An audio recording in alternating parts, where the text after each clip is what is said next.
Hi, this is PR Sundar. Welcome to this episode where we are going to talk about the talk of the world, yield curve inversion. So first, what is yield? You go and put a money in bank fixed deposit, the manager will tell you we are offering 7% interest. So that 7% is considered to be yield. What happens when you put a money in FD, you get 7%, so throughout the tenure you get only 7%. But what happens if you put the money in bonds, which is offering 7%? What happens? I just give you an example. There's a bond called Bharat bond, which offers 7.5% interest rate. So what happens? The people who buy, they buy the bond for 1,000 rupees. In the secondary market, it may be trading more than 1,000 rupees or less than 1,000 rupees. So let us say now it is trading at 1,100. So when you buy for 1,100, you will still get interest of 7.5% only for 1,000 rupees. That means your effective return is less than 7.5%. At the same time, if you buy the same bond for 900 rupees, you will still get 7.5% interest for 1,000 rupees. So effectively your return is more than 7.5%. So if the bond prices go up, your return comes down. If the bond prices comes down, your return goes up. The effectively what return you are getting, so that is called yield. Now, if you go to any bank, you as a manager, you want to put an FD for 1 year, they may say 5% interest. 2 year maybe 6%. 5 year maybe 7%. The longer the tenure, the interest rates will be higher. The reason is very simple. You commit your funds for longer term, so they can in turn they can lend it to some corporates. Normally short term interest rates will be lower, but the long term interest rates will be higher. But what happens? Some unusual circumstances, things can change where the short term interest rates will become higher than the long term interest rates. So that means the people want money in the short term, but long term they do not want money. I'm talking about the banks. The yield on a bond, that is the effective interest rate you are getting when you are investing in bonds. So that effective interest rates in the short term is more than the long term, sometimes unusual time. But normally short term yield will always be lower than the long term yield. What economists say, as and when this short term interest rate has gone higher than the long term, uniformly markets have come to recession. Not the markets, economy. Economy has come into recession. Say for example, 1998. So this has happened in US, and that time they just got slightly into recession and then they came out.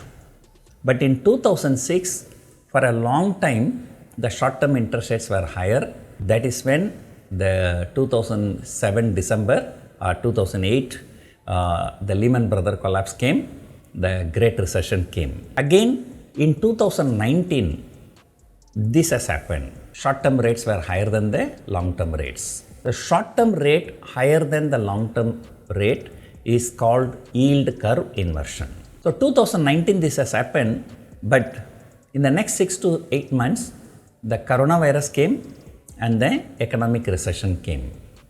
What was surprising? 2019 when the yield curve inversion happened, the market or people do not know that there is something called COVID will be coming in future. But still that has happened. And finally, in 2022, the yield curve inversion has happened in US. And now you can see what is happening both in US and India. Markets are not going anywhere. Going up, coming down, going up, coming down.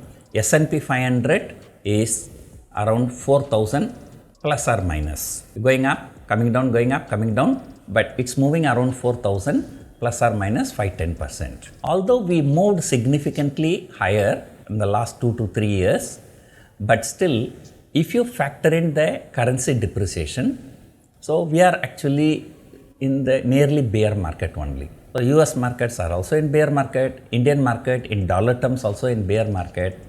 So the markets tend to underperform. That's because economy tends to underperform. Even the last quarter, our GDP data was not really very good. It came below 5%. As and when this yield curve inversion happens, the probability of recession is very, very high. And when the recession comes, the businesses will face a lot of difficulties and stock market will be facing the difficulties. So that is the thing. So what is the significance of yield curve inversion? Is the economic recession. What is a recession? Now, economic activity going down. Because what happens when the short-term interest rates goes up, so when the interest rate goes up, businesses have to pay more money to get the loan from the bank. So therefore, their cost of money goes up. The cost of production goes up. So they have to sell the product at a higher price in order to compensate this. So when the price rises, the people will not be willing to buy more products. So they will tend to buy less. So businesses will not be able to sell more products. So that will lead to less economic activity. In fact, when the economy is overheating, the banks will raise the interest rate to cool down the economy. But this time it is different. It is not because economy is shooting up, they are trying to control it by raising the interest rate. That is not the case. It is actually the other way around. So what is happening during the coronavirus, the US seems to have printed a lot of money, just distributed. So there was a huge money circulation in US. So people had more money, so they go and buy products at any price. So that's how the inflation gone up. When the inflation goes up, so they try to control by raising the interest rate. Now people started talking about Fed rate going all the way to 6%. Just imagine, Fed rate is 6%. That means, the people who want to borrow housing loan, car loan will be 7%, 8%. So that kind of interest rate was not even seen in an emerging economies like India 1-2 years before. I still remember 1-2 years before, I borrowed a home loan at the rate of 6.5%. Of course, now it has increased because the RBI has increased the rate. When the US increases the rate, India also have to increase the rate. This time it is different because the government printed a lot of money in US and distributed in order to avoid the COVID impact. So that is having the negative impact.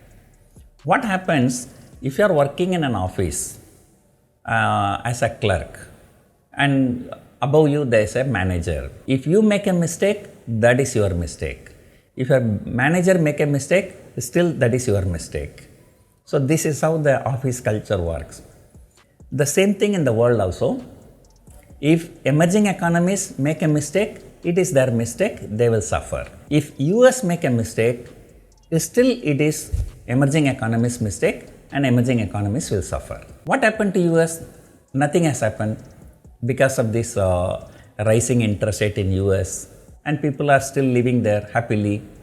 But what has happened to Sri Lanka? What has happened to Pakistan? So they were gone almost bankrupt. Why? Because when US markets keep raising the interest rates, the money will be flowing into US. So to stop that, and emerging economies also have to increase the interest rate. So when they increase the interest rate, again all kinds of problems will be there. So Reserve Bank of India has already raised the interest rate many times. I think in the next meeting also, so they are expected to raise. So if they don't do that, our currency will depreciate. If our currency depreciate, you will have a lot of other problems. First thing is that, so this yield curve inversion is an economic indicator for a recession. If the recession comes, economy will be bad.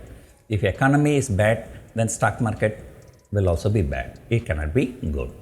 So that is why we are seeing all over the world, the markets, particularly in US and India, the markets are not doing well. Even today, this video is being shot on Friday, 10th of March. So there was one bank called Silicon Valley Bank in US whose shares has been hammered by 60%. Just one day, the Silicon Valley Bank has fallen 60%. And because of that, the banking stocks all over the world are falling. Although the people say technically 2 quarters of contraction is considered as a recession, but US Fed has many other parameters. So US economy contracted for the last 2 quarters, but still they are not announcing that it is in recession because of some other parameters. But they may announce or they may not announce, but on the ground level you can see the recession is already there. In 1929, there was something called Great Depression. The entire world was suffered. But then people thought that would be only once in a century affair. Then came in 2008, Lehman Brothers collapse and Great Recession. So that was called Great Depression. This is called Great Recession. So mainly people use the word great, to factor in it as a once in a 100-year affair. But unfortunately, so this decade or this century, we are seeing too many problems. First, Lehman Brothers collapse. Second one is coronavirus. And now this US inflation and US recession. What all this means, okay, because the interest rates are very high in the short term, it's better to move the funds to fixed instruments like bonds or fixed deposits. So rather than putting the money on equity, it is time to be careful about stock market. And stock markets return 2021 September, Nifty was around 18,600. So if anybody has entered at that time, now nearly after 1.5 years, they're still sitting with a negative return. But the bank FD would have given more than 10% return by this time in this 1.5 years. In a simple terms, yield curve inversion means the short-term interest rates are higher than the long-term interest rates, which is unusual. But as and when this happens, the probability of recession is very, very high. And when the probability of recession is very, very high, stock markets are not likely to perform well. So definitely our market, may not perform better than the fixed instruments. People always say, you look at your age. So my age is 59. So 100 minus 59. So that is 41. So which means that 41% must be kept in equity, 59% must be kept in debt instruments. What is your age? So that many percentage you must keep it in debt. But during this kind of uncertain time, it makes sense to increase that even higher. So that is the advice from my side. So hope you enjoyed watching this video. Thank you for watching.